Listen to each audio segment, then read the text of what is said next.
Chers amis, aujourd'hui j'aimerais vous dire ce en quoi je crois très très fortement. C'est que chacun, tout un chacun, chaque personne qui m'écoutera a de quoi être heureuse, peut être heureuse.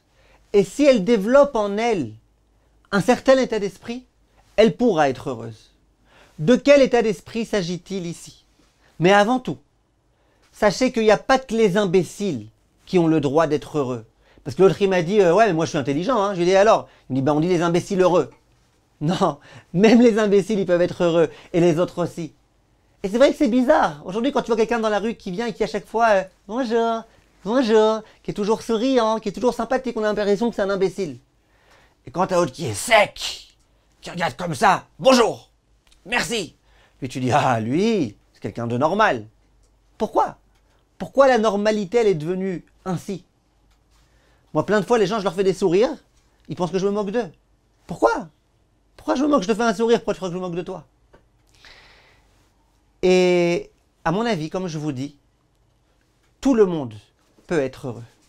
Le grand problème, c'est qu'aujourd'hui, regardez un petit peu la tête des gens dans la rue, dans le métro, même quelquefois au Beth Knesset et au Beth Midrash, ça fait peur. Alors les gens qui sont habitués à aller dans des trains fantômes, peut-être qu'ils n'ont plus peur de rien, mais quand tu n'es pas habitué à être dans des trains fantômes, tu arrives au Beth Knesset, tu arrives au métro, et tu as les gens tous comme ça, avec la tête la plus rectangulaire que l'un que l'autre, ça fait peur. Pourquoi? Pourquoi c'est comme ça? Maintenant j'aimerais vous dire, c'est dans tous les domaines de la vie. Dans tous les domaines de la vie, là on devrait être heureux, malheureusement, pour une raison qu'on va expliquer dans un instant, on ne l'est pas. Il y a cette expression dans laquelle on dit « Quand tu vois un couple heureux juste après le mariage, tu sais pourquoi ils le sont. Quand tu vois un couple heureux 10 ans après le mariage, tu te demandes pourquoi ils le sont. » Traduisons, tu te demandes pourquoi ils ne sont pas encore divorcés déjà 15 fois. Pourquoi? Quand les gens ils viennent de se marier, ils se veulent et ils s'en lassent. Au bout de quelques années, ils s'en veulent et ils se lassent l'un de l'autre. Pourquoi? Alors j'aimerais vous dire, mes chers amis, on a l'habitude de dire qu'il faut toujours regarder la moitié pleine du verre et non pas la moitié vide. Arrête de te concentrer sans arrêt sur ce qui ne va pas et sur le mal qui t'arrive et sur machin. Regarde le bien que tu as. Tu es en vie, tu as une maison, tout va bien. Concentre-toi sur cela. Maintenant, je vais vous dire, mes chers amis, moi je pense personnellement, en tant que fils de Akadosh Baruch Hu, oui, si vous ne le saviez pas, je suis le fils d'Akadosh Baruch Hu.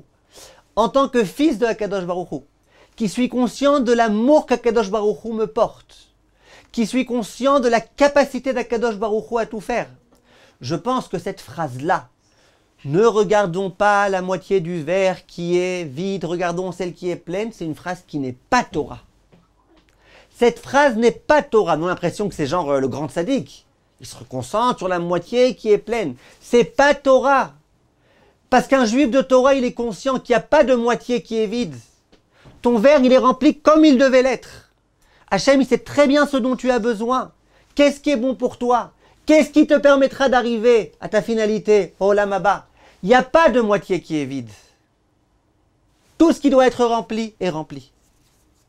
Et les gens, malheureusement, ils se concentrent sans arrêt sur ce qui leur manque. Il me manque ceci, il me manque cela, et pourquoi lui il a et pas moi, et pourquoi lui alors qu'il fait moins de mitzvot que moi, il a plus que moi, et pourquoi ceci, et pourquoi cela.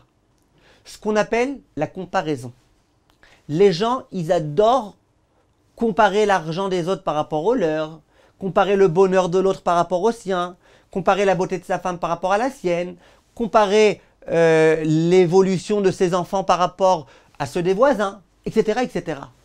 Et ça, c'est ça malheureusement qui empêche de pouvoir grandir. Le Rav Shmulevitch s'est dit, tu sais à quoi ça sert la force de comparaison? La force de comparaison, c'est pour que tu puisses voir qu'il y a des gens qui n'ont pas tout ce que tu as. Toi, tu arrives à marcher avec tes pieds, tu peux même courir, tu peux faire du sport, tu peux faire tout ce que tu veux. Il y en a qui sont sur un fauteuil roulant. Hein? Toi, tu es bien content de ne pas être sur un fauteuil roulant. Toi, tu te rappelles à quelle rue tu habites? Il y a des gens qui ont Alzheimer qui ne se rappellent plus quelle rue ils habitent. Sois content, sache. Pas tout le monde est comme toi. Il y a des gens qui ont moins que toi. Les gens, au lieu de faire ça, quand ils voient des gens qui vont pas bien, ils disent « Bon, le pauvre malheureux, shloumazel, pauvre malheureux. » Et quand quelqu'un va bien, il dit « Oh, quand est-ce que j'arriverai à ça ?» Or ça, c'est un grand problème. Et ça, je l'ai dit plusieurs fois ces derniers temps. Il faut avoir la capacité, la force, le courage de se concentrer sur ce qu'on a et de remercier Hachem de ce qu'on a. Très, très, très important. Et ça, c'est écrit explicitement, et c'est ça le grand chilouche que je veux vous dire aujourd'hui dans la Mishnah. Masechet Avot, Perek He, Mishnah He. La Mishnah, elle mentionne 10 miracles qui se produisaient tous les jours au Beth Amikdash. Et quand tu lis les miracles, tu vois comme miracle, par exemple, qu'il est écrit qu'au Beth Amikdash, les femmes ne faisaient pas de fausses couches. Il y a écrit, par exemple, que la pluie n'éteignait pas le feu qui se trouvait sur la Maharacha. Il y a écrit qu'à Yerushalayim, jamais un serpent ou un scorpion a tué quelqu'un. 10 rachamim, c'est quand même intéressant. Quand tu parles de miracles, tu ne parles pas de miracles qui sont à la positive. Tu parles à la négative. Genre, merci à Kadosh Baruch Hu que je ne sois pas mort piqué par un serpent. Merci à Kadosh Baruch Hu que ma femme, elle n'ait pas fait de fausses couches. Non, je sais pas, imagine un enfant, un petit-fils, il envoie une carte postale à son grand-père. Pépé, je suis très heureux que tu sois pas mort. Ramma, ça va lui mettre au grand-père. D'accord? La femme, elle dit à son mari, dis-moi, je suis belle? T'es pas moche. Et la femme, elle s'enterre tout de suite. Sur place. Ça veut dire quoi?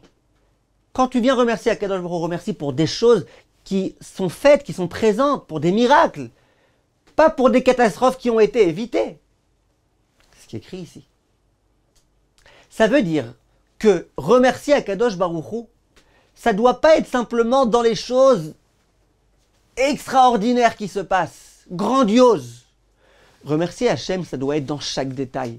Tu te lèves le matin, tu as pas mal à la tête, merci Hachem. Tu es capable de marcher? Merci Hachem. Tu as des enfants? Merci Hachem. Bah oui, tu aurais pu mourir toi et tes enfants aujourd'hui. Il n'y a pas eu d'incendie à la maison? Merci Hachem qu'aujourd'hui il n'y ait pas eu d'incendie, qu'il n'y ait pas de voleurs qui soient venus. Merci Hachem que je n'ai pas été renvoyé aujourd'hui. Merci Hachem que ma femme ne se soit pas fâchée avec moi. Merci Hachem que mes enfants ils sont en vie. Merci Hachem que mon mari il est en vie. Ah, quand tu commences à te concentrer sur le bien, en comparant ce qui aurait pu se produire de tragique et qui ne s'est pas produit, tu commences à vivre de façon positive. Vous remarquerez, mes chers amis, pour ceux qui ont des chiens, quand vous rentrez à la maison, chaque fois que vous rentrez, le chien il est hyper heureux, il remue sa queue, machin, il est super heureux, il te saute dessus, il t'aboie, il te machin, etc. Et si tu avais vu la tronche que tu faisais parfois quand tu rentres à la maison, tu te demanderais même comment le chien il t'a reconnu. Pourtant il est heureux. Il y a mon maître qui est arrivé, il aurait pu ne pas arriver, il est arrivé, il est heureux. Ne soyons pas, mes chers amis, moins que des chiens. Soyons heureux de tout ce que nous avons. Ayons de la karatatov vis-à-vis d'Akadosh Baruch Hu pour tout le bien qu'il nous donne. Parce qu'il nous donne énormément de bien.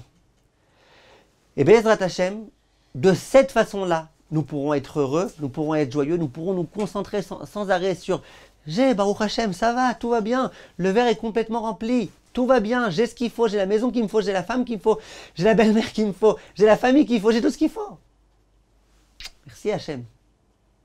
C'est dans cet état d'esprit que nous devons vivre, mes chers amis.